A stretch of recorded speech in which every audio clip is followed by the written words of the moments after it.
Même encore maintenant, on galère un petit peu à réussir à souffler une bulle droite par exemple, c'est pas forcément simple.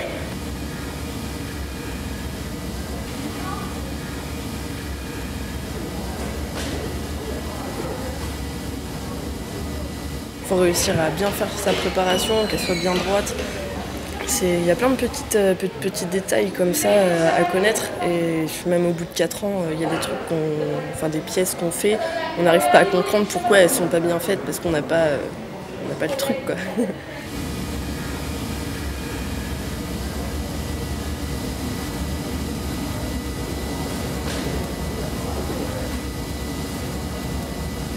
Le mental c'est vachement important. Quand on est speed pour faire une pièce, ça marche pas, faut être calme et faut bien respirer.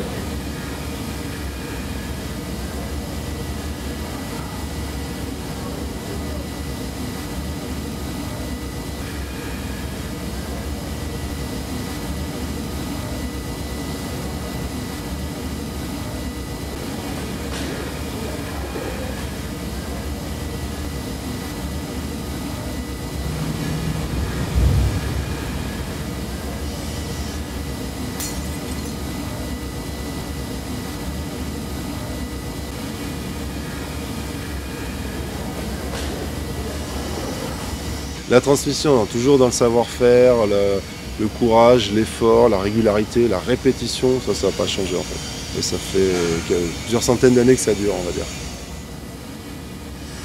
Il y a eu quelques années en arrière, c'était une voie de garage. Là, c'est absolument l'inverse, c'est que tous nos jeunes ont envie de toucher de la matière, d'avoir une réalité professionnelle, au sens non plus artistique, mais plutôt artisanal, savoir-faire manuel. Vraiment travailler avec ses mains en fait.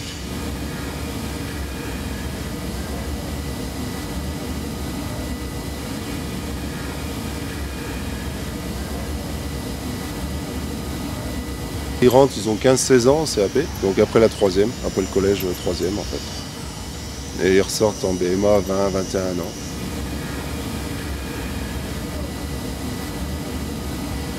On montre, on démontre, on fait de la démonstration, on fait de la théorie en salle, on explique. Après on les laisse faire aussi, qu'ils se débrouillent un petit peu pour vraiment découvrir. On revient dessus, on conseille, et après on donne des consignes s'il faut pour arriver à un résultat vraiment. C'est scolaire, mais à notre sauce Verrier, on va dire.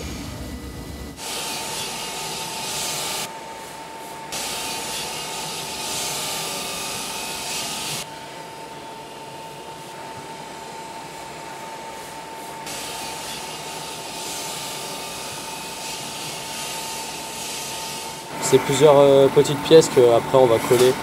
On va coller plein de petites pièces et au final ça va donner une boîte à bijoux.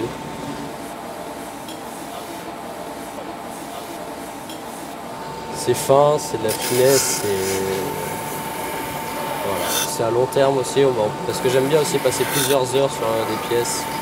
Et c'est ça qui me motive. Donc, voilà.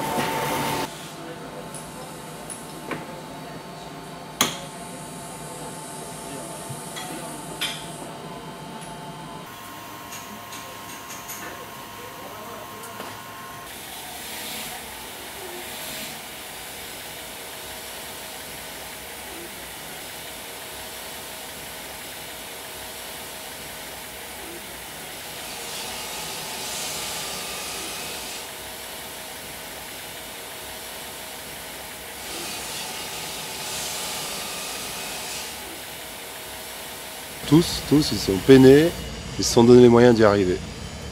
Après, bon courage pour la suite à chacun d'entre eux en fait.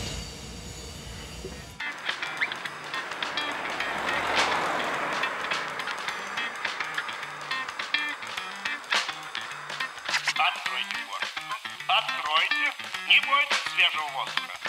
Прошу вас расстегнуть воротничок и ослабить пояс. Sur le côté artistique, la machine ne remplacera jamais la main et l'œil de l'homme. Donc pour nous, l'évolution, elle va vers la sculpture et des pièces artistiques. C'est un métier du feu, donc c'est tous les jours différent.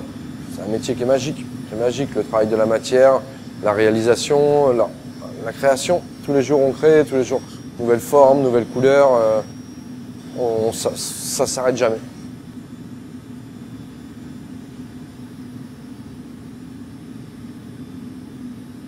La première étape, ça va être de poser le décor, mettre les couleurs. Voilà. Alors tout ce qui est coloration, c'est des oxydes métalliques. C'est toujours des inclusions de métaux, parce qu'à la température, à 1200 degrés, tout brûle. Il n'y a vraiment que les métaux qui vont pouvoir nous donner les couleurs.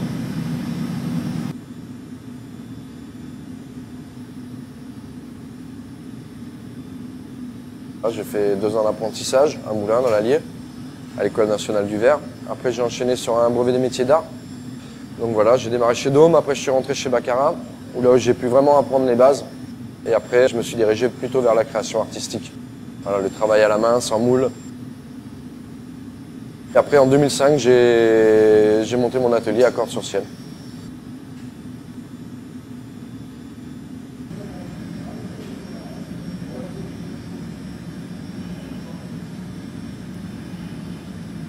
Le concours meilleur ouvrier de France, c'est sur la technique. C'est très dur. Il faut s'approcher au maximum de la perfection. Donc c'est la répétition, de la répétition. Tu manges mof. Meilleur ouvrier de France, tu dors. Tu penses qu'à ça, quoi. Il y a 10 mois de l'année qui font que tu es dans ce projet et tu ne peux pas en démordre, quoi.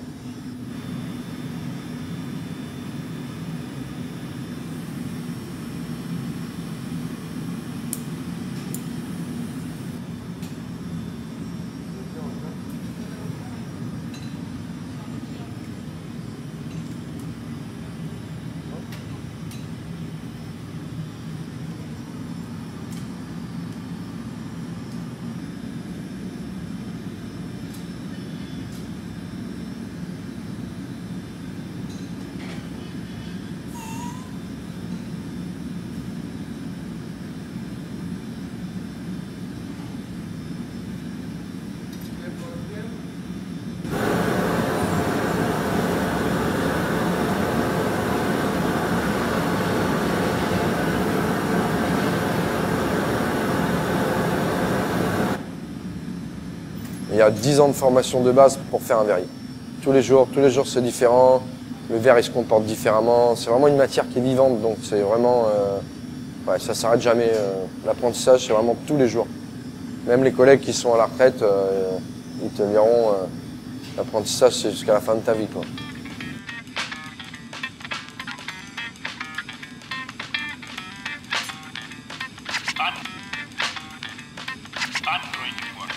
Откройте, не будет свежего воздуха. Прошу вас расстегнуть воротничок.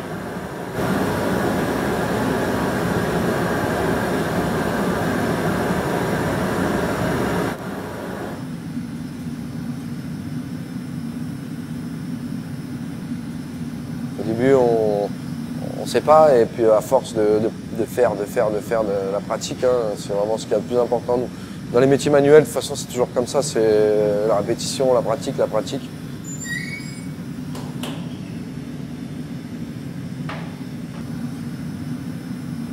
J'ai toujours eu des stagiaires, des jeunes en formation chez moi. Moi, j'adore ça, la formation. Et puis d'acquérir tout ce savoir, si c'est pas pour le transmettre, je ne vois pas d'intérêt, quoi. Vraiment, c'est les apprentis, les stagiaires, c'est tous les jours que tu te remets en question. Des choses que toi tu fais, parce qu'avec l'expérience tu les fais comme ça, et bien là il faut les revenir en arrière et les décrire. Et donc du coup, même moi, ça me remet toujours en question. C'est très intéressant, très enrichissant. Un ancien prof, meilleur ouvrier de France, partait à la retraite. Moi j'ai postulé et puis voilà, ça s'est fait. Là j'ai fait la rentrée au mois de septembre. Pour moi c'est un régal.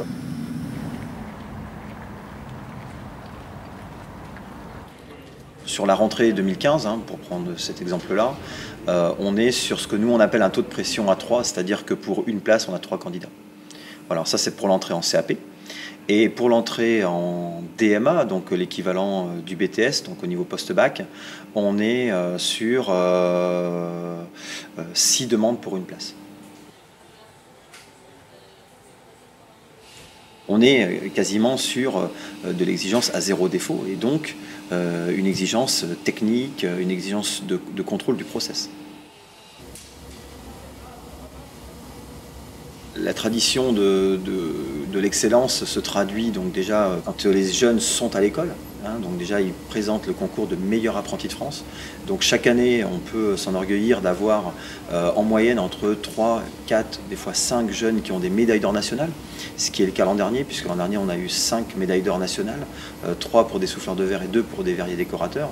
Et nombre de ces élèves, au cours de leur parcours professionnel, atteignent le niveau de meilleur ouvrier de France. Troisième. Hop.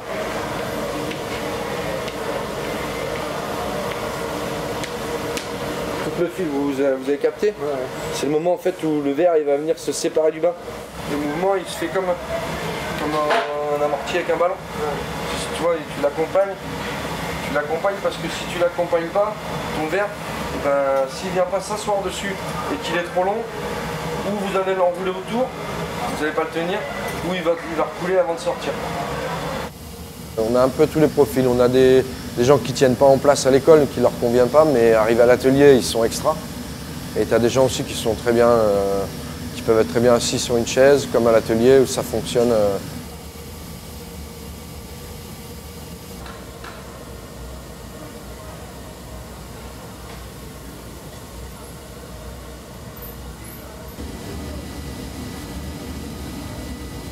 Chaque année, on a 4-5 élèves qui vont travailler dans les cristalleries, principalement Baccarat et Saint-Louis.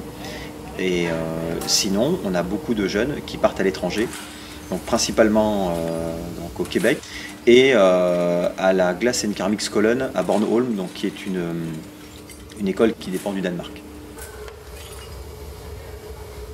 Là, avec un camarade de classe, on a choisi d'aller au Canada, donc chez Pavel Kashtam. Je sais pas trop comment on prononce son nom, c'est un Tchèque, il vit au Canada, enfin, c'est un peu compliqué, mais il a des bonnes techniques, parce que les Tchèques, au niveau du verre, c'est un peu des maîtres.